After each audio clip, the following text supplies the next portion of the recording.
turagusaba mwami n'imbaraga zawe ushima guhereza abawe uziduhe zidusagirizweho mwami tuvuge nk'ababwirijwe nawe kandi nabumva mwami bumve nk'ababwirijwe nawe si imigani mwami si amagambo y'abarokore dusubiramo gusa ngo kuko basenga bagiye kwiga iby'ijambo ry'Imana ngo natwe aribwo tubihoya mwami rwose mu mitima yacu hareba urabona ko dukeneye ubufasha bwawe udufashe mu izina rya Yesu Kristo amen.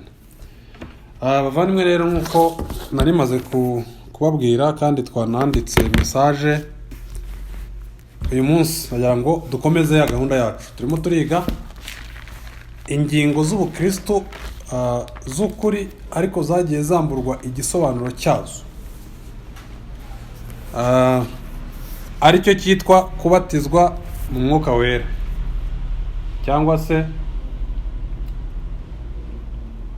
kubatizwa mu mwuka wera ariko si icyo gusa turanareba kuzuzura mu mwuka wera. Twarebye amagambo agiye atandukanye kugeza ubu ngubu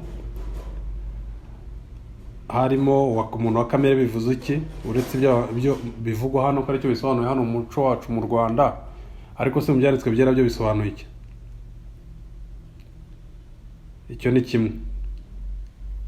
Turongera tureba kwizera icyo aricyo. Kwizera hano mu muco wacu nyarwanda bisobanuye iki? Hanyuma noneho ukurikije ibyanditswe byera byo bivuze iki? Nabyo turabibona. Uyu munsi rero turaza kureba muri uwo mujyo nyine turaza kureba noneho turareba kuzura mwuka wera, kubatizwa mu mwuka wera no kuzura mwuka wera. Aho bitandukaniye n'uburyo abantu babyumva hano iwacu ndetse no kwibaza ese narabigiriwe. Kuko bavandimwe ibi ni ngombwa kubimenya. Kuki? Kubera ko ibyanditswe byera bitubwira ko dukwiye kubigira. Urugero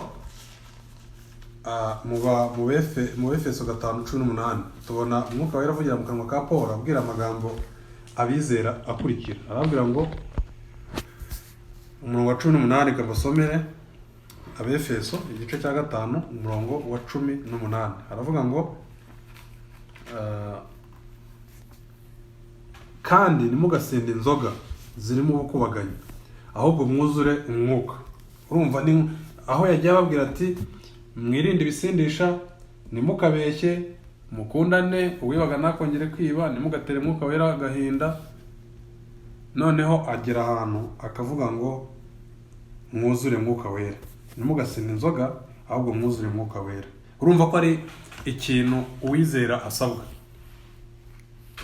So rero tugomba kubisobanukirwa tukamenya gutandukanya kubatizwa mu mwuka wera, kuzura mu mwuka wera aho bitandukaniye. Nabwo dukurikije ibyanditswe byera. Icyo ni icya mbere.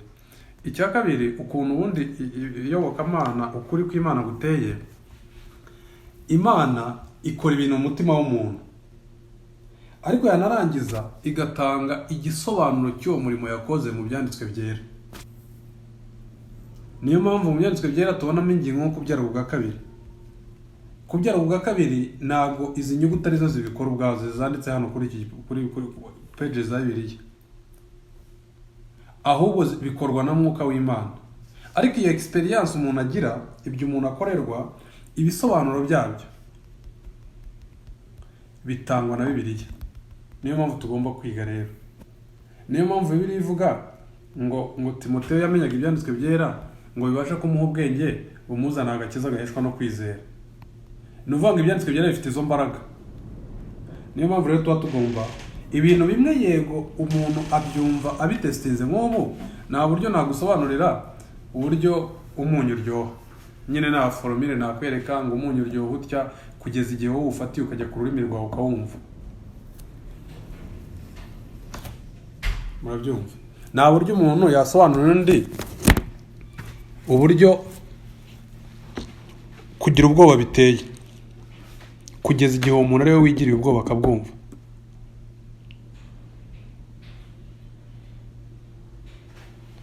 Rero ibyo mbivuga n'iki nshaka kuvuga nuko kuri ko kubatizwa muri mwuka wera no kuzura mwuka wera hari igice cyako kiri subjective nyine kigirwa n'umuntu Imana yabihaye, ariko hari urundi ruhande rw'uko iyo experience wagize kugira ngo utazayibeshyaho, kuko rega n'abarangi bagira experience zabo. Abarangi ni abantu bizera ibinyoma, n'abasilamu bagira ibyabo, basoma duha, bahita duha ngira ngo nyine hari ibintu bituma umuntu abaho yasohotse muri reality y'ubuzima, yarenze iyi physical body. Ariko turashaka ko tureba noneho mu byanditswe byera icyo mwuka wera yita, mu byanditswe byera experience yo kuzura mwuka wera icyo ari cyo. Ubwa mbere ndashaka gutangira nsoma ibyanditswe bigaragaza ko ayo magambo kubatizwa mwuka wera no kuzura mwuka wera ari muri Bibiliya, atari ibintu twahimbye. Reka duhera aho ngaho, igice cya 3:16 muri Luka avuga ngo iyi ni Yohana, kuko Yohana abasubiza basati ni koko jyeho ndababatirisha amazi, ariko hazazundusha ubushobozi ndetse nibikwiriye ko napfundura udushumi tw'inkweto ze, uwo niwe uzababatirisha umwuka wera n'umuriro. Tubona Yohana abwira abantu akabwira ati ndababatirisha amazi, ariko iyo tuvuze ngo hari undi uzaza atabasha gufungura udushumi tw'inkweto ze, muhita mubyumva ko abavuga Kristo. Abantu benshi ibyo barabizi, ariko ngo Kristo azabatirisha abantu ngo umwuka wera, ngo uzaza ngo azabatirisha 3:16 umwuka wera, kubatizwa mu mwuka wera. Iki kintu mu kirebe turongera tukabibona nanone abisubiramo muri Matayo igice cya 3:11. Yohana iyo bazaga bamusanga bamubaza ibyo yigisha bikura n'impamvu, arabwira ati rero njye naje gutegura inzira y'undi muntu. 3:11 aravuga ngo njyewe ndababatirisha amazi ngo mwihane, ariko uzaza hanyuma yanjye andusha ubushobozi nibinkwiriye no kumutwaza inkweto, niwe uzabatirisha umwuka wera n'umuriro. Again tubona ko Bibiliya ikoresha ijambo kubatizwa mu mwuka wera, kubatirishwa mu mwuka wera. Mwumva aya magambo ukuntu atandukanye. Ariko si icyo gusa, iyo twigiye imbere gatoya muri ibyanditswe byera, tubona ko iki kintu kubatizwa muri mwuka wera saha honyine kiri, ahubwo tunabona no mu isezerano rishya. Naha ni mu isezerano rishya tubona iri jambo risubiramo mu kanwa ka Paul, akavuga mu Bakorinto ba mbere 12, reka masome mwumve ku murongo wa 13, agakoresha n'ubundi ijambo akavuga ngo mwese mwabatirijwe.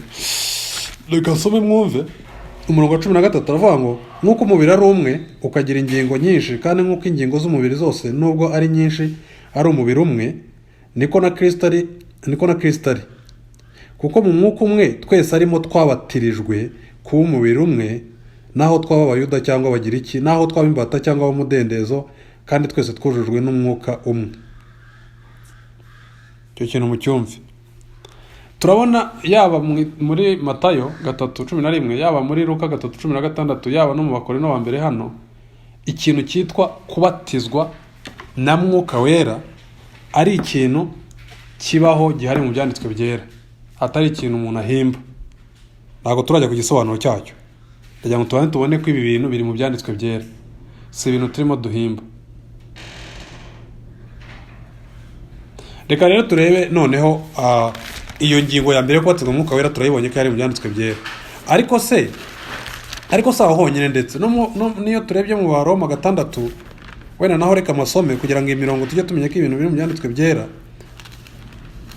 Ejo bundi umuntu atagira ngo ni ibihimbano. Hari ukuntu amagambo yo mu iyobokamana abantu bamwe bumva abavuna kubera ko bibwira ko atari mu byanditswe byera, ari abantu bayahimba, ariko sibyo. Nitugera mu Baroma 6 turasanga aya magambo avuga ngo igice cya 6 haravuga ngo ubwo twatanijwe no gusangira urupfu rumwe, niko tuzaba dutanijwe nawe. Reka nsubire ku murongo wa 3. Ni muzi yuko twese ababatirijwe muri Yesu Kristo twabatirijwe no mu rupfu rwe.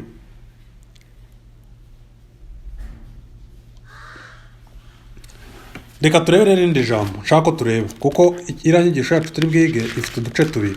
Ifite kubatizwa na mwuka wera cyangwa se kubatizwa muri mwuka wera, hakabaho ubwo mu cyongereza niho byumvikana neza, ni being baptized with the spirit cyangwa se baptized in the spirit. Hanyuma tugiye kureba irindi jambo rero, kuzura mwuka wera. Naryo ndagira ngo turebe ko mu byanditswe byera nibura ahantu nka hatatu, niturangiza duhere ko dusubire noneho inyuma kureba igisobanuro cyabyo. Murabyumva? Reka mbasomere mwumve. Igice cya 6 cy'ibyakozwe n'intumwa. Ubwo bajya gutora abadiyakoni ba mbere kugira ngo abadiyakoni basigare bagabura, intumwa zijye kwigisha no gusenga. Babandi ngira ngo bajya bavuga ngo icy'ingenzi ngo no gufasha abakene no gushyiraho ibitaro n'iki, bakwiye kumenya ubwenge ko suko nk'uko itorero rya mbere ryabibonaga. Itorero rya mbere ryabonaga ko icy'ingenzi ari ukwigisha abantu kuri ko ubutumwa bwiza no gusenga, ku buryo intumwa zivuga ngo nibidukwiriye ko tujya tureka umurimo ukomeye ari wo kwigisha ubutumwa bwiza no gusenga, ngo turekere kugabura no kugabanya abantu ibyo barya no gufasha abakene n'imfubyi n'abapfakazi. Ahubwo bati dutora abantu bari busigare babikora, twe dukomeze inshingano nyamukuru.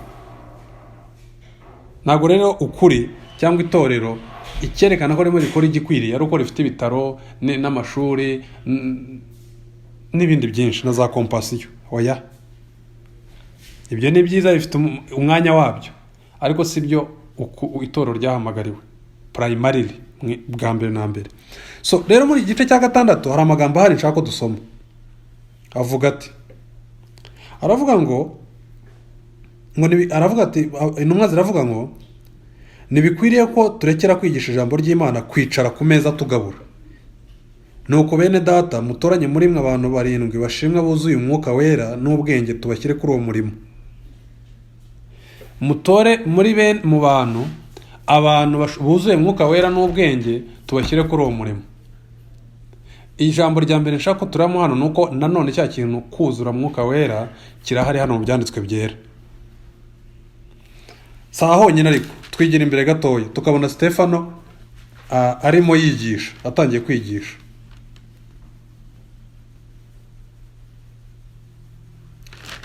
Nawe Bibiliya ikatwereka ko ngo yuzuye mwuka wera cyagiye bajya kumwica. Twagera ku gice cya 13 umurongo wa 9 nanone tukabona ibyanditswe byara bigaragaza Paul ko nawe yari arimo yigisha, noneho bakamuvuga aya magambo. Igice cya 13 kamere ku murongo wa 8.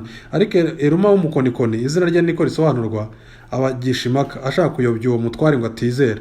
Maze Sawuli ari we Paulo yuzuye umwuka wera aramutumburira ati, wa muntu we wuzuye uburiganya n'ububi.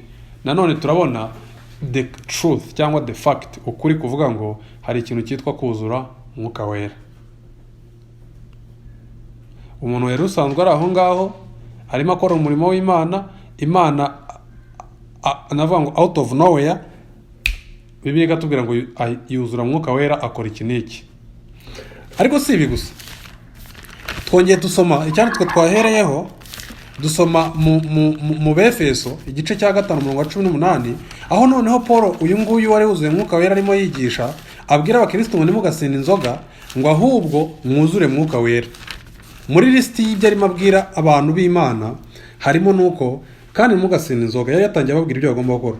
Nuko mwirinde cyane uko mugenda, umurongo wa 15, nimukaba abapfu, umurongo wa 17 ku wa 18, muri ya listi y'ibyo abana b'Imana bakwiye kugira. Kandi nimugasina inzoga zirimo gukubaganya, ahubwo mwuzure umwuka. Nanone iki kintu cyitwa kuzura umwuka wera turakibona mu byanditswe byera. Iki kintu gifite impamvu tugomba kugitindaho bavandimwe. Kubera iki? Ubu none hatuvugana abantu benshi, ndetse nanjye kera nyizera nari nzi ko nagiye kubatizwa amfite akantu, nubwo nari mfite igihamya, ariko nari nzi ko umuntu yamaze kubatizwa ava mu mazi agatigiswa akikubita hasi bakamuhungiza arira amarira adafite controle, hanyuma ngo ubwo icyo ni ikimenyetso cyo kuzura mwuka wera. ikintu Bibiliya igaragaza ko bene iyo mimerere ahubwo niyo abantu bafashwe na dayimoni. Babandi babaga bari abadayimoni mu bantu ngo kajya bamutigisa akamukubita hasi akazana ibifuzi, noneho Kristo akaza akamwirukana dayimoni, hamwe akamwohereza mu ngurube, ahandi tubona ba Paul birukana abadayimoni. Rero byaje guhinduka. Abantu ibyarangaga abantu bafashwe na dayimoni bihinduka ibintu abantu bita ko, mwumva ukuntu abantu bacuritse ibintu bita ko ari byo biranga umuntu Umwuka Wera yahanzeho. Icyo kintu nikibaho. Ndetse n'intumwa cyagiye ku munsi wa Pentekote, muri bo nta n'umwe wavugaga nyine adidimanga atazi ibyo avuga. Oya, mwibuke mu gice cya kabiri batwereka ko ngo batangiye kuvuga indimi zindi. Batangiye kuvuga izindi ndimi ngo abandi banyamahanga bakumva indimi zabo barimo kuvuga. Ni ukuvuga ngo umushinwa kumva barimo kuvuga igishinwa, umutaliyani kumva barimo kuvuga ikitaliyani, umwongereza kumva barimo kuvuga icyongereza. Kuko n'indimi zumvikanaga nagarishwa barabara, n'indimi zumvikanaga ku buryo ubara uruhande avuga ati abantu se ko batarabi iwacu, ko batigeze batura iwacu, bamenye batura ururimi rwacu. Mwe hari igihugu muzi ururimi rwabo arishwa bararara?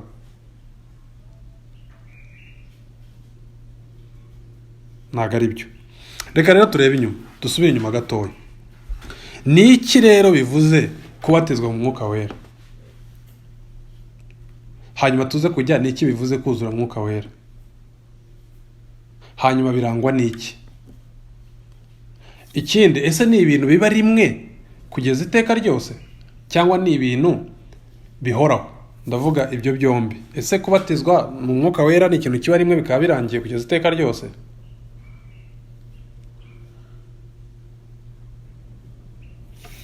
Rero bavandimwe, narajya kure rero ndashaka kubereka ko reka duhere ku kubatizwa mu Mwuka Wera. Kubatizwa mu Mwuka Wera bisobanuye gukizwa. Umunsi umuntu akijijwe, twize kubyarwa ubwa kabiri, twiga kwihana bitangwa na Mwuka Wera, twiga kuvanwa mu rupfu ukazanwa mu bugingo, twiga kuba icyaremwe gishya.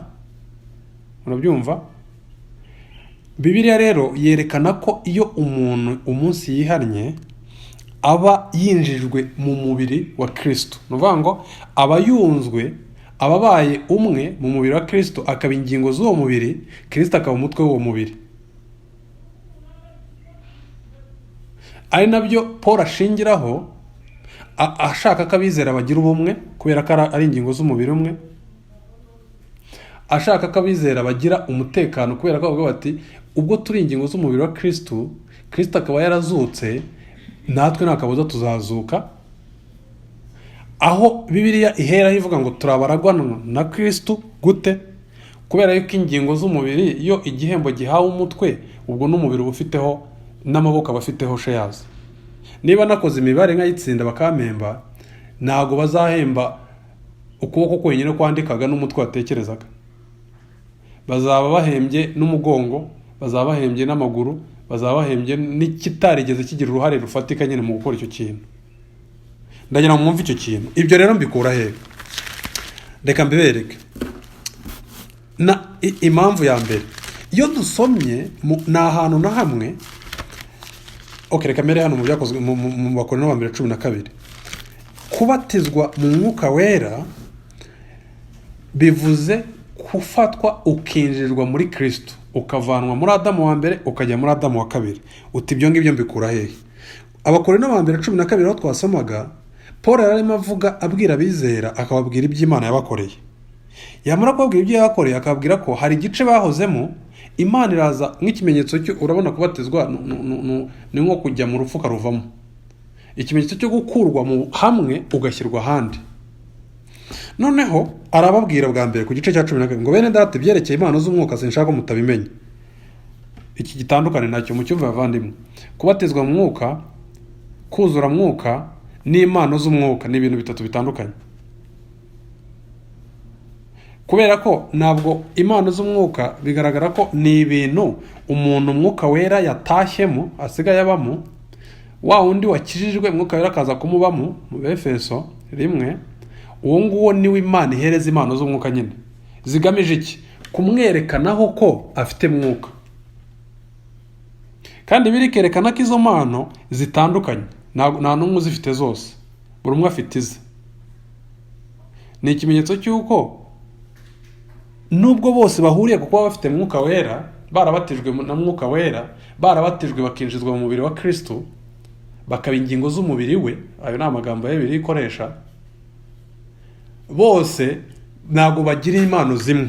Bityo rero impano z'umwuka si cyo kimenyetso cy'uko umuntu akijijwe, kuko ari ibyo ubwo se ufite impano yo guhanura yaba akijijwe kurusha cyane ufite impano yo kwigisha, ko nta n'umwe uzigira zose. Ubwo se ubitekereje utyo ukibwira ko izo mpano ari cyo kimenyetso cy'uko Imana ikubamo, ubwo se ufite impano tuvuge wenda urugero y'ijambo ry'ubwenge yaba akijijwe cyane kurusha ufite kuvuga mu ndimi? Ntabwo ari byo, kuko de facto ko bose batagira impano zose, buri umwe uyifite nawe ayifite kubera ko atuwemo na mwuka w'Imana. Ibyo ni ibintu bigirwa n'abizera gusa. So nari ndimo nshaka kubereka ukuntu muri iki gice cya 12 aravuga ngo muzi yuko mukiri abapagani mwayibwaga mukajya kubigirwamana bitabasha kuvuga uko mwabijyanwagaho kose. Murabyumva? Ati hari igihe mwari abapagani mwebwe nimo mbwira ubushize twiga ku mupagani icyo ari cyo. Ariko igihe cyaje kugera haba iki kuri mwebwe? Nibwo rero ajya ku gice kuri iki gice hepfo umurongo wa 12, nk'uko umubiri ari umwe ukagira ingingo nyinshi, kandi nk'uko ingingo z'umubiri zose nubwo ari nyinshi ari umubiri umwe, niko na Kristo ari. Kuko mu mwuka umwe, mwumva umurongo wa 13, twese arimo twabatirijwe kuba umubiri umwe, yaba abayuda, abagiriki, imbata cyangwa umudendejo. Ni ukuvuga ngo icyo turimo tubona hano ni uko kubatizwa na mwuka wera, kubatizwa mu mwuka wera ni cya gihe umuntu Imana imukuye mu rupfu, muri Adamu wa mbere, muri cya cyiciro yari arimo cy'uwa kamere, ikamuzana ikamubatiza mu mubiri wa Kristo, ikamwunga akaba urugingo rw'umubiri wa Kristo. Uko niko kubatizwa na mwuka wera. Ikindi kibihamya nuko na hantu na hamwe yaba intumwa yaba Kristo ategeka abantu cyangwa asaba abantu ngo mubatizwe mu mwuka wera. Oya, icyo ni ikintu gikorwa n'Imana, igafata umuntu. Twarabibonye mwuka wera twabonye ko mu gice cya 3 cya Yohana ari we ubyara umuntu bwa kabiri, ni uzana umuntu mu muryango w'Imana. Wenda reka icyo gisome mu cyumvi. Hari ukuntu ibinyoma nyine bigenda bigapfukirana ukuri ku buryo byoroshye ko umuntu kumukuraho ikinyoma bisaba gukirana nawe, ariko nta kibazo. Najyaga mbona Paul mu Galatiya avuga ngo nyirana namwe, ngo nshaka ko Kristo aremwa muri mwebwe. Rero ntacyo gutinda umuntu arwana nabyo, ntacyo bitwaye. Reka nsome mwumve hano igice cya 3. Nikodemo aramubaza ati, mbese umuntu yabasha ate kubyara agakuze yakongera agasubira mu nda ya nyina? Yesu aramusubiza ati, nukuri ndakubwira yuko umuntu atabyawe n'amazi n'umwuka atabasha kwinjira mu bwami bw'Imana. Cya kindi Paul yavugaga ashaka kugira ngo itorero rigire ubumwe, abizera ababwira ati, rega buriya impamvu igomba kugira ubumwe ni uko hari umubatizo umwe mwese musangiye, umubatizo wo mu mwuka. Umubatizo wabaye ryari? Umubatizo igihe umuntu yizeye subjectively, igihe umuntu yizeye Kristo uwo munsi ikiba cyakozwe. Ayo magambo yageranaga wancitse, iyo mvuze ngo igihe umuntu yizeye Kristo ntago ari igikorwa noneho ya ikiba cyakozwe, ujya kwizera icyo cyarangije gukorwa.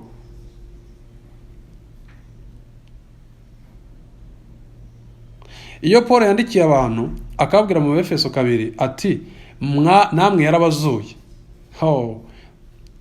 nimukagire ngo biba bimucitse, ni umurimo warangije gukorwa. Ntago ari namwe ni mumwemera abazure, namwe yarabazuye, namwe yababatirije mu mwuka wera, yababatijwe na mwuka wera, namwe yababyaye ubwa kabiri, yabakuye mu rupfu mwarimo muri Adamu abinjiza muri Adamu wa kabiri. Iki kintu ndagira ngo mucyumve neza. Kubatizwa mu mwuka wera bisobanuye umuntu igihe Imana imuzuye ikamuhumura, igafata amaso ye y'ubuhumyi ikayahumura, akabasha kubona ukuri kw'iby'umwuka. Nuvuga ko buryo ari umunyabyaha imbere y'Imana, ku buryo aciriweho iteka, ku buryo umujinya w'Imana umuriho, ku buryo Imana yatanze Kristo akaza ku isi akaberaho, akabaho nta cyaha agira, arangiza agapfa. Urwo rupfu rwo atari gusa bamwicaga ku musaraba, ahubwo ari Imana yamushenjaguye. Yesaya 53:10. Ukabona navuga ngo spiritual aspect, interpretation y'urupfu Kristo yapfuye mu buryo bw'umwuka, ukabivana kumutekereza ko ari mwene Mariya na Yosefu wabayeho ukomoka mu Bisirayeli ku mubiri. Imana ikaguhumura. Biriya byantu birwa bivugisha ngo Imana z'abazungu ngo iki, bikakuvaho ukavuga uti kumbi Imana ni Imana yivugira mu Baroma 3 ngo si Imana y'Abisirayeli gusa, ngo n'abantu bose. Ngo bityo rero ibyo biha uburenganzira bwo kujaca urubanza buri muntu. Kumbi hari umunsi w'urubanza. Kumbi si isuye umubiri gusa ngomba kujyana mu ndirimbo za Let me enjoy myself na ziriya ngo cerebra z'aba bantu bazengurutse hano. Imana yaba ari amarari ngo wuhe ibyo ushaka, wambike ibyo ushaka. Ahubwo Imana yandemanye umubiri, indemana na roho.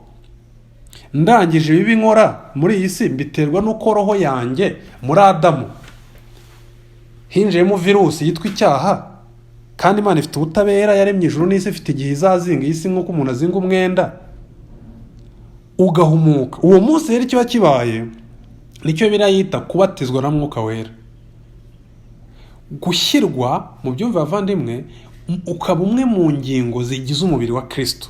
Nibyo Paul yavuze ngo mumenye ko kera mwari abapagani, ngo ariko ubu ngubu mukwiye kugira ubumwe. Ati kubera iki? Ati kubera ko twese nubwo dutandukanye, ari ingingo zitandukanye, twabatirijwe na mwuka wera mu mubiri umwe wa Kristo. Bityo ubwo umubiri ari umwe, tugira ubumwe. Icyo kintu mu cyumva bavandimwe. Ibyo bihamya, urundi rugero nabaha ni ukuntu mu Bakorinto ba mbere, ikintu urimo mbabwira mu cyumve, mwuka wera usibye ko ari we utubyara ubwa kabiri, uvuga ngo niwe utwinjiza mu muryango w'Imana, kandi kwinjira mu muryango w'Imana ibyo bisobanuye kuba urugingo rumwe ku mubiri wa Kristo. Ariko si icyo gusa, n'ikindi gikomeye ni uko umwuka w'Imana ahishura ko umuntu wa kamere, uvuga ngo umuntu w'umwimerere, mu kindi kinyarwanda babyita ngo umuntu wa kavukire. Kavukire twese nyine ko mwe tuvuka, ngo iby'umwuka aba ari amahamba kuri we. Nyine nk'ibintu tukabyiga ukumva nibiryoshye, kuvuga utaha n'ibya bintu by'abarokore bakora. Cyangwa ukaza ngo wumve kubera ko ufite akanya, cyangwa se kubera ko ushaka ibyiyoka Mana nawe ubu byegereye nyine. Kamwe musinagera ngo mbe ndi umuntu utazi iby'Imana, reka nanjye basi nye nsaka ahantu hari linki ba joining ku manywa. Nabera muterana ntacyo byitayeho ibindi, kingeze no gushaka kwikuraho ka giriti. Hari umutima nama Imana yadushyizemo uhora udushinze tutita ku byayo. Rero umva uko birivuga. Igihe rero kiragera umuntu agakanguka. Iryo kanguka rero rikorwa na mwuka w'Imana. Imana igahita imwunga ku mubiri wa Kristo, akaba umwe mu rugingo rugize umubiri wa Kristo, ari we mutwe w'umubiri. Kristo akaba ari we mutwe w'umubiri, ingingo zazo akaba ari abizera. Niko rero kubatizwa na mwuka wera, ngo natwe twabatijwe na mwuka wera, tubatizwa mu mubiri umwe. Aha ni naho bavandimwe uyu mwuka wera, ikindi ngo hano aravuga ngo Imana yabiduhishuriye umwuka wayo, kuko umwuka arondora byose. Umurongo wa 10 mu Bakorinto ba mbere 2, mwumva aya magambo.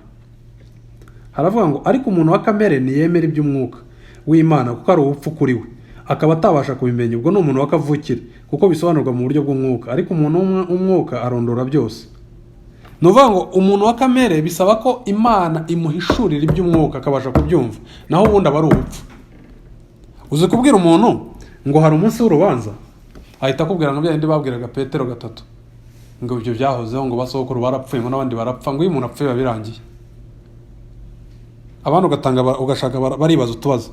Ngo ariko nibaza ngo ko igihe cya Nowa ngo isi yarimbutse, ngo isi ya kabiri yo yavuye. urumva ibintu nk'ibyo ntazi icyo Bibiliya bisobanuye yivuze ibyo ngibyo. Nyine ni ugushaka kwerekana ko ibintu by'iyobokamana ari ubusazi. Undi nawe akabizamo, ariko akabizamo mu bwoba atanazi ukuri k'ubutumwa bwiza bwa Yesu Kristo. Ariko bavandimwe, tumenye uko kuri. Kubatizwa mu Mwuka Wera, tutarajya ku ngingo ya kabiri, ariyo yitwa kuzuza Mwuka Wera, ari nabyo Imana itegeka abizera gusaba Imana, guharanira kugenderamo kuzura Mwuka Wera. Turaza kureba icyo bisobanuye, ariko tubanje kuri iki cyo kubatizwa mu Mwuka Wera. Kubatizwa mu Mwuka Wera bisobanuye igihe Imana izura umuntu, Mwuka Wera akamubyara ubwa kabiri, akamwarura nk'uko umuntu yarura amandazi yayatetse muri Adamu wa mbere, akamushyira muri Adamu wa kabiri, akamuha ubugingo buhoraho nk'impano y'Imana, akabaye urugingo rumwe rw'umubiri wa Kristo. Bavandimwe, iki kintu impamvu ndimo kugishimangira nuko mu Bakorino, mu gice Abakorino, hari ahantu byanditswe byera byandika bibagaya, ariko kuba bibagaya ntibikuraho ko ari abantu bari barabaye ingingo z'umubiri wa Kristo. Icyo kintu mujye mucyumva, mujye mwitondera ikintu. Igihe usomye ukabona Bibiliya itangira yita abantu abera n'abaziranenge mu maso y'Imana, ariko hepfo ukabona Imana ibibabwira ko bakwiye guhindukira bakihana ibyaha byabo. Nyine bareke kugenda uko badakwiriye kugenda.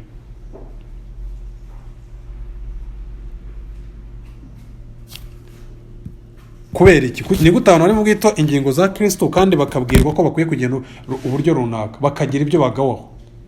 Nuko umubatizo wo mu Mwuka Wera cyangwa kubatizwa na Mwuka Wera, kubatizwa mu Mwuka Wera bisobanuye igihe Imana igukuye muri Adamu wa mbere ikagushyira muri Adamu wa kabiri.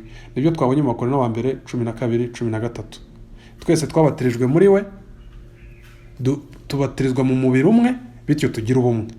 So iki ndashaka no kucyerekana. Paul nanone agisubiramo mu Befeso igice cya 4 avuga aya magambo. Buriya magambo ari muri Bibiliya aba afite ibisobanuro rwose aremereye. Ni ikintu kiba rimwe kikaba kirangiye. Niyo mpamvu hano mu gice cya 4, usibye nuko Paul arimo avuga ko ari ikintu cyarangiye, akabwira Abakorino ngo twese twabatirijwe nawe arimo na Mwuka Wera mu mubiri wa Kristo. Kubatizwa na Mwuka Wera, arangira anavuga hano, avuga ngo hariho umwami umwe no kwizera kumwe n'umubatizo umwe. Tugomba kumva ibyo bintu ibyo ari byo. Hariho umwami umwe, kwizera kumwe, umubatizo umwe. Umubatizo umwe ni ukubabwira ngo uburyo umuntu akizwa. Hano yararimo avuga nuko ndabinginga jyewe imbohe y'umwami Yesu ngo mugende uko bikwiriye ibyo mwahamagariwe, mwicisha bugufi rwose, mufite ubugwaneza, kwihangana, mwihangana, mugire umwete wo gukomeza ubumwe bw'umwuka, umurongo w'amahoro. Ubumwe bw'umwuka, umurongo w'amahoro. Arimo arababwira icyo gukora, ntibagire umwete wo kugira ubumwe. None agiye kubabwira impamvu bakwiye kugira ubumwe. Akababwira ati nuko hariho umwuka umwe, hariho umwami umwe, hariho n'umubatizo umwe twabatijwe twese muri Kristo Yesu, umubatizo w'umwuka. Icyo kintu cyumvikana. Ni ikintu kiba rimwe kikageza iteka ryose. Umuntu akaba abatijwe muri Kristo, akabaye urugingo rw'umubiri wa Kristo, akaba arakijijwe. Hanyuma kubera ko abaye urugingo rw'umubiri wa Kristo, ibyo Kristo byose yagabanye bikaba ibye. Niyo mpamvu Bibiliya ivuga ngo ubwo Kristo yazutse, natwe turabizi ko tuzazuka. Kubera iki? Kubera ko turi ingingo z'umubiri we. So reka nongere nshyira kandi ikindi cyanditswe rimwe kimwe gihamya uko kuri. Paul arimo agaya Abagalatiya ababwira ikindi kintu, nko kubabwira ko iki kintu cyo kubatizwa mu Mwuka Wera, iki kintu cyo kubatizwa na Mwuka Wera, ikintu cyo kugirwa urugingo rw'umubiri wa Kristo, icyo ashingiraho ko cyabaye kuri aba bantu, afite n'ibyo abagaya mu byibuka babwira mukosora ibi. Si icyo gusa, anagaragaza ko ari ikintu cyarangiye, ariko akabishingira avuga ko bakwiye kugira ubumwe. Ariko si icyo gusa, no mu Bagalatiya 3 yongera akagaya abantu, akabwira ati ariko kambabaza, mwumva uyu murongo ukuntu uvuga. Ibi byonyine nibyo nshaka ko mumbwira. Mbese imirimo itegetswe n'amategeko niyo bahesheje umwuka, cyangwa se nuko mwumvise mukizera?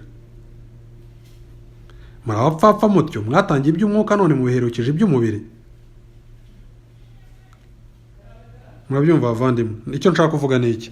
Hano arimo arabwira abantu bizeye, akabwira ati igabana ryanyu mugabana Mwuka w'Imana, ari we waje akababyara ubwa kabiri, akabafungura amaso mukabasha guhishurirwa ibyo Kristo yabakoreye, mukizera mugahabwa ubugingo buhoraho.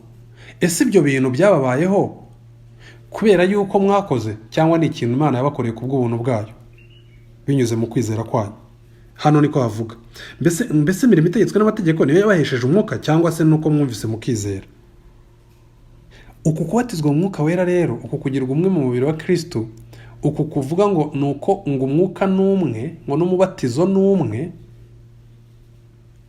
uku kugirwa icyaremwe gishya, uyu mubatizo mu buryo bw'umwuka, nyine Bibiliya yita ngo baptism in the spirit, ni ikintu kiba rimwe kikaba ku muntu igihe yizeye ubutumwa bwiza bwa Yesu Kristo. Uwo munsi kiba cyamubayeho, agahinduka umwe mu ngingo zigize umubiri wa Kristo.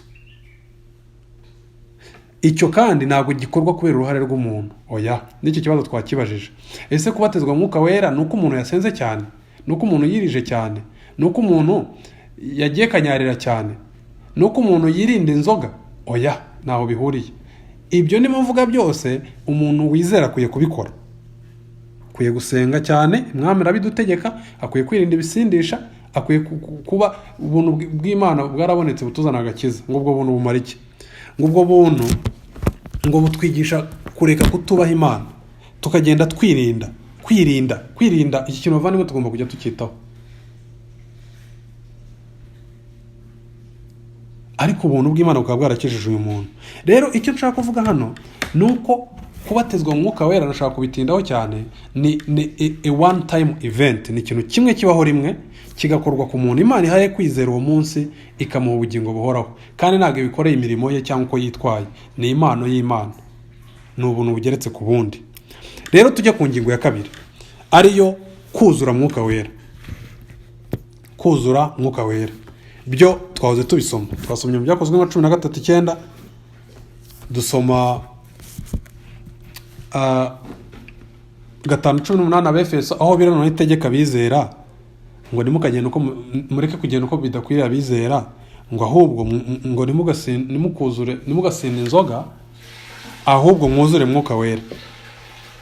Kuzura mwuka wera rero ni iki?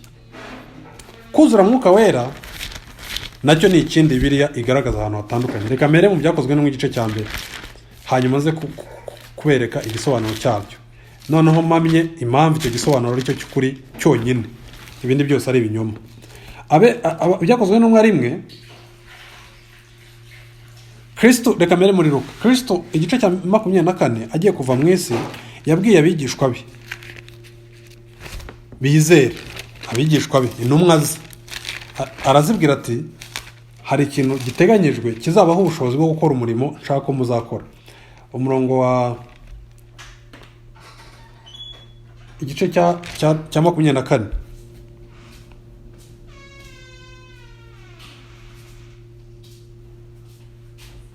Kristo agiye kubasezera, ababwira ko bagenda bakajya i Yerusalemu. Reka nsome ku murongo mbere, ku murongo wa 48, igice cya 24, haravuga ngo kandi nimwe bagabo b'ibyo, abwira intumwa ze, kandi dore ngiye kuboherereza ibyo Data yasezeranye, ariko mugume mu murwa kugeza ubwo muzambikwa imbaraga zivuye mu ijuru. Tubona Kristo arimo ababwira ngo nibatuze bagume i Yerusalemu, hari ibyo Imana yasezeranyije, agiye kohereza intumwa ze. Ibyo bintu rero bikaba ari byo bizabambika imbaraga. Murabyumva, icya mbere muzambika imbaraga zo kujya kuba abahamya banjye. Reka turebe icyo yavugaga avuga kwambikwa imbaraga. Igice cya mbere nanone cy'Ibyakozwe n'Intumwa, tubona Luka yandika akavuga ngo amaze umurongo wa 4, nuko abateraniriza hamwe abategeka kutava i Yerusalemu, atahubwo murindira ibyo Data yasezeranije, ibyo nababwiye. Kuko Yohana yabatirishaga amazi, ariko mwebweho mu minsi mike muzabatirishwa umwuka wera. Tujye kubona noneho indi sanse ya kabiri y'igihe ibyanditswe byera bivuze kubatirishwa umwuka wera, icyo biba bivuze. Noneho tugeze ku gice cya mbere umurongo wa 8, nanone batubwira aya magambo, baratubwira ngo icyakora muzahabwa imbaraga umwuka wera nabamanukira, kandi muzabagabo bo kumpamya i Yerusalemu, i Yudaya yose n'i Samariya no kugeza ku mpera y'isi. Murabibona abavandimwe, ni ukuvuga iyo Bibiliya itwereka ko abahanuzi babayeho na mbere mu isezerano rya kera bari bafite mwuka wera, mu gice cya mbere cya Petero barabivuga, baravuga ngo abahanuzi bo mu isezerano rya kera ngo bahanuye ibyo kuza kwa Kristo. Mwumva aya magambo, ngo abo bahanuzi ngo bahanura ibyo kuza kwa Kristo, ngo ariko niki cyabashoboje kubihanura? Ngo babihishuriwe. Reka nsome mwumve. Haravuga ngo abahanuzi bahanuye ibyako gakiza, barondora n'iby'ubuntu mwari mugiye kuzahabwa, babishimikiriye barondora igihe icyo ari cyo n'ibimenyetso byacyo byerekanwaga n'umwuka wa Kristo wari muri bo, agahamya imibabaro ya Kristo. Ba Yesaya, ba Yeremiya, ba Ezekiyeli, ba Dawidi, ba Aburahamu, umuntu wese uri kuri lisiti y'intwari zo kwizera mu Baheburayo 11, Mwuka Wera yamubagamo. Icyo kintu ndagira ngo mucyumve. Nta muntu n'umwe, twabonye ubushize tubona ko nta muntu n'umwe wabasha kujya mu ijuru cyangwa kubyara ubwa kabiri atari Mwuka Wera umurimo. Mwuka Wera niwe umuhishurira ukuri k'ubutumwa bwiza. Mwuka Wera niwe umuha kamere nshyashya, ari byo kumubyara ubwa kabiri. Mwuka Wera niwe umusiga kugira ngo yakire iby'ubwami bw'Imana. Intumwa zose, buri muntu wese wagiye mu ijuru, uko kuri kwari mu mutima we. Ibi rero bitandukaniye iki? Urumva hari kuba ufite Mwuka Wera muri wowe, nk'uko nyine no mu isezerano rishya mu gice cya 12 bose babaga bamufite, barabatijwe mu mwuka umwe, ariko noneho bakagira impano zitandukanye. Mwumva icyo kintu, the fact ko abantu barimo kugira impano zitandukanye kandi bose bafite mwuka umwe, ngo impamvu ngo kugira ngo Imana igaragaze kuri buri muntu ko mwuka mubamo. Urumva rero niba mwuka atanga impano zitandukanye ku bantu, binasobanuye ko mwuka w'Imana yemerewe kwigaragaza mu buryo butandukanye ku bantu batandukanye. Icyabaye rero, icyo Imana yari yasezeranyije muri Yoweri, mu kanwa ka Yoweri mu gice cya 2 cyo cyakozwe n'intumwa, nuko hari igihe kizagera Kristo amaze kuva mu isi, Mwuka Wera nabe gusa mu bizera, mwumve icyo mvuga, ahubwo akanigaragaza mu buryo bw'ibitangaza n'ibimenyetso. Icyo mvuga ni ikintu uvuga ngo Paulo avuga ko yakoze ibintu byinshi kurusha izindi ntumwa zose, ariko ibyo ntibisobanuye ko Paulo yari afite Mwuka Wera mwinshi kurusha Petero. Ahubwo icyari gitandukanye ni uburyo visible manifestation, uburyo Mwuka Wera yahisemo kwigaragaza mu bikorwa hanze ibigaragarira amaso y'abantu cyane kuri Paulo kurusha kwigaragaza kuri Petero. N'urugero, icyo kintu ndagira ngo tucyumve neza. Inda ya Rahabu, Bibiliya ivuga ko yagiye mu ijuru mu gice cya 11, yari intwari yo kwizera, ariko ntiyakoze imirimo ingana nk'iyande, ntiyakoreshejwe ibitangaza bingana nk'ibya Mose. Ese tuvuge ko iyo nda ya Rahabu yari ifite muri yo, mu byumve, Mwuka Wera w'igice ucagase? Ntago ari byo. Waba utazi Mwuka Wera icyo ari cyo?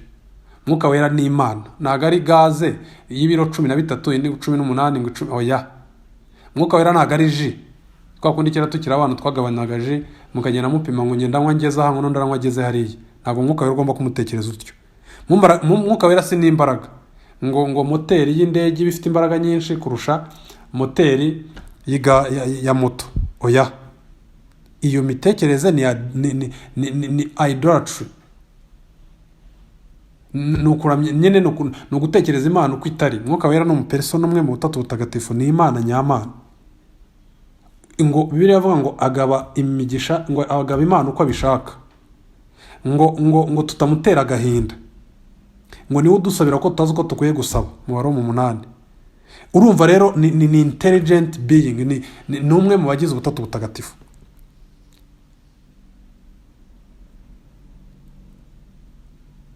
Rero bavandimwe, tumaze kubona ko Mwuka Wera atari icupa nyine ubonaho igice volume cc5 metero kibe 3. Oya, ni Imana nyamana. Ikiba kibaye bivuze ngo kuzura Mwuka Wera, Bibiliya yabisobanuye, iravuga ngo ni uguhabwa imbaraga, mu byumve, zo gukora umurimo ugamije gutuma abantu bubaha Kristo, bizera Kristo, barushaho kumukunda. Icyo kintu mu cyumve. Kuzura Mwuka Wera hariya mu Efeso 5:18 bitandukanye ngo nimwuzure inzoga, nimusinde inzoga, ahubwo mwuzure mwuka wera. Wibaza turebe inzoga y'umuntu azisinze niki Paul arema abuza? Ni ukuba controlled n'inzoga, kuko wasinze nta kindi, ni ukuvuga amagambo agatangira kuvuga icyongereza atakizi, agatangira kugenda yandika umuhanda, yagendaga neza agatangira kwitega. Gusinda inzoga nta kindi, ni uko zifata ubwenge bukajya munsi y'icyo zishaka gukoresha, noneho zikaba arizo zigufasha zigutekerereza mujya mu cyumve. Mu yandi magambo hari icyo yavugaga, ni uvuga ngo mureke kuba controlled and governed n'ibiyobyabwenge, ahubwo mube controlled and governed n'umwuka wera. Icyo kintu ndagira ngo mu cyumve bavandimwe. Ubwo rero icyo nshaka kuvuga ni iki? Nuko kuzura mwuka wera bwa mbere tubona aho biri bivuga hose ibihuza n'icyo umuntu ahitaga akora. Ni uvuga ngo ni nko kuvuga ngo yahabwaga imbaraga, none izo mbaraga zikamuhesha gukora umurimo, yaba kubaho ubuzima bukiranuka, murabyumva, yaba ubwo nuvuga ngo barimo baho uko mwuka wera ashaka, barimo kontrolwa na mwuka wera. Kubera ko iyo ubaho uko mwuka wera ashaka ntago umutera agahinda, icyo gihe uba urimo ukontororwa nawe. Nicyo bisobanuye. Hano nari mbasomera nabasomeye ngo yabwiye gute, dore ngiye kubohereza ibyo data yasezeranyije, mugume mu murwa kugeza ubwo muzambikwa imbaraga zivuye mu ijuru. Imbaraga. Ariko iki kwambikwa imbaraga tubibona dute? Nuko se bagize ibiro biruta ibyo bari bafite? Oya. Nuko wa mupetero wihakanaga Kristo ahubwo yagiye guhagarara mu byakozwe n'igice cya 4, agahagarara imbere y'abatambyi bakuru n'abayobozi, akabahamiriza akabwira ati nimwihitiremo, twubahe mwe cyangwa twubahe Imana, muzahabwa imbaraga. Mwuka w'Imana waruri wese. Urashaka kuvuga ko intumwa zitizeraga? Uravuga ko David atizeraga se cyangwa Aburahamu? Oya. Ariko iki cyo birivuga ngo kumanuka kwa mwuka wera suko atarasanzwe hari hano ku isi. Murabizi ko biri tubwira ko ngo umwuka wera abaga mu bahanuzi, ngo niyo mpamvu bavugaga ibya Kristo ataraza. Murabizi ko muri Nehemiya igice cya 9 Nehemiya arimo avuga ibintu Imana yakoreye Abisirayeli, ngo yabahaga mwuka wayo mwiza ngo akabigisha abizeye nyine. Rero icyo nshaka kuvuga ni iki? Nuko uku kuvuga ngo umuntu yuzuye mwuka wera, ibi Paul yabwiraga bizera ngo babiharanire babishake bareke ahubwo gusinda inzoga, ni ukuhora umuntu ari ku mavi asaba Imana ngo imuhereze kugengwa no gutegekwa n'ingeso ze n'imitekerereze ye, byose bigengwe bitegekwe na mwuka w'Imana. Ni ukuvuga ngo byose bihuze n'ibyo mwuka wera yavuze mu byanditswe byera. Reka iki kintu hano tubonye ko ngo muzabona imbaraga, none bavuze imbaraga. Ndetse bamaze no mu gice cya 1 umurongo wa 8 mu byakozwe n'intumwa, umva uko birivuga ngo icya muzahabwa imbaraga, umwuka wera nabamanukira, muzahabwa imbaraga. Nanone murabibona twigiye imbere gatoya, nanone tubona ko barimo bahamagarirwa umurimo abadiyakone, ngo nuko baravuga ngo abo 10 ngo nibikwiriye ko tureka kwigisha ijambo ry'Imana, kwicara ku meza tugabura. Nuko bene data mutoranye muri mwe abantu 7 bashimwa buzuye umwuka wera n'ubwenge, tubashyire kuri uwo murimo. Nanone ni buzuye umwuka wera n'ubwenge kugira ngo babashe gukora umurimo. Mu yandi magambo bambaye imbaraga z'umwuka wera, murabyumva, zo kubabashisha gukora uyu murimo. Icyo kintu ndagira ngo mukirebe. 5 abateraniye bose bashima ayo magambo, batoranya Stefano umuntu wuzuye kwizera n'umwuka wera. Murabyumva. Nanone atangiye guhaguruka. Niki Stefano yahagurukanye? Gushira amanga, yuzuye ubwenge bwo kwigisha ukuri. Arangije arahaguruka atangira guhamya ukuri. Ntabwo yahagurutse ngo ajye gukirana n'abantu, ntabwo yahagurutse ngo yikubite hasi atangiye guturufuza byenda abantu bitirira mwuka wera w'Imana. Ntabwo yahagurutse ngo atangiye kubwira abantu ko Imana igiye kubakubira ngo ibahe imodoka n'abagore n'ibitangaza, cyangwa yabwira ngo Imana ibakuriyeho urupfu. Oya.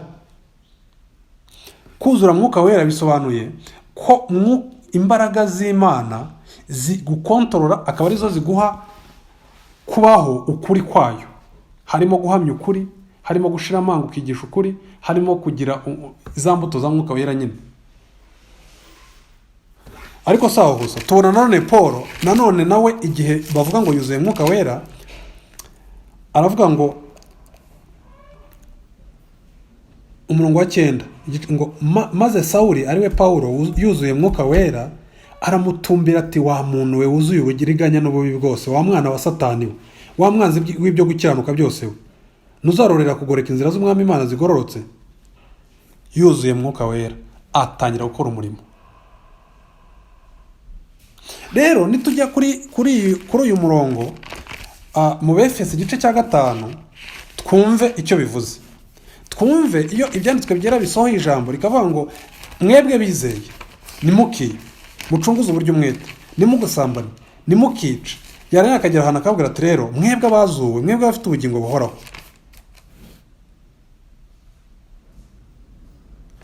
nimugasinda inzoga. Ageze ku yindi list y'icyo batagomba gukora, ahubwo dore icyo mukwiye gukora, mubwira ngo ahubwo mwuzure mwuka wera, mubwirane zaburi n'indirimbo n'ibihimbano by'umwuka, muririmbire mucurangira umwami wacu mitima yanyu, mujye mushima Imana data wa twese kubw'ibintu byose, mubishimira mu izina ry'umwami wacu Yesu Kristo. So icyo nashaka kuvuga ni iki, kuzura mwuka wera bisobanuye iki? Ni ibihe bibaho umuntu arimo asenga se Imana sikanabikora atanasenze nk'uko bikwiriye rwose, ikamuhereza uburyo bwihariye bwo kugira imbaraga mu mutima we zo gushira amanga mu guhamya ukuri, zo gushira amanga hagati bagiye kumurenganya kemera gapfa. Numva abasaza ba John Hasi ngo bajyaga bapfa baririmba, murabyumva, zo kunesha irari ry'umubiri neza. Umuntu akiga inyigisho ukayiga uyu munsi, wari imbata yo kwikinisha bikaba amateka burundu, wari imbata ya Facebook bikaba amateka burundu, wari imbata y'amoko bikaba amateka burundu, ukitangira abo wangaga ngo n'ubundi bwoko. Imbaraga ya mwuka wera, muzahabwa imbaraga, muzambikwa imbaraga zivuye mu ijuru, muzahabwa imbaraga mubone kumamya. Paul yuzuye imbaraga z'umwuka wera, yuzuye mwuka wera niko bavuze, atangira guhamya ahakanya wundi wahakana gukuri. Abizera basabwa kuzura mwuka wera, ariko bisobanuye iki? Bisobanuye ko umuntu agenda arushaho kugenda yigarurizwa na mwuka w'Imana. Mwuka w'Imana kwigaruriza ate? Ugenda wise nyine za mbuto za mwuka wera, ubugwa neza, guca bugufi, gushira amanga, guhamya ukuri, kunesha ibyisi. Unabyumva bavandimwe? Rero ayo magambo yombi asobanuke, yumvikane icyo avuze. Kubatizwa mwuka wera bisobanuye ko umuntu Imana imukura muri Adamu wa mbere ikamubyara ubwa kabiri, ikamubatiza n'umwuka wera mu mubiri wa Kristo, agahinduka umubiri umwe, Kristo akaba umutwe. Ko no gukizwa igihe umuntu yizeye akihana. Icya kabiri, kuzura imbaraga za mwuka wera bisobanuye guhabwa ubushobozi bwo mu mutima buturuka mu kuba umuntu mwuka wera yamukomeje akamuha imbaraga zidasanzwe, uwo muntu akagenda abaho abereyeho Kristo, yaba ari ukumuhamya. Hari igihe nyine biba icyarimwe gutyo umuntu arimo agira ngo ahamye ukuri, yaba ari ukubaho ubuzima bwa minsi yose. Rero bavandimwe, miniraha ndagira ngo icyo kintu tumenye ko ahubwo tukwiye guhora dusaba Imana kuzura mwuka wera, ariko tukayisaba dufite mu mutwe wacu iki? Mana mereza gusobanukirwa ibyanditswe byera kurushaho, mereza mwami kubibaho, mereza mwami guhamya ukuri, mereza mwami kubaho na kundi si natwarwa n'ibintu byose ngo haje ibi, ngo haje biriya, ngo inzu yubatswe, ngo ngiye kuyifotorezaho, nyine ukabona umuntu n'imbata y'amarari tu. Oya, tubaho koko turabashyitsi n'abimukira muri iyi si. Bavandimwe rero, reka miniraha, murakoze cyane.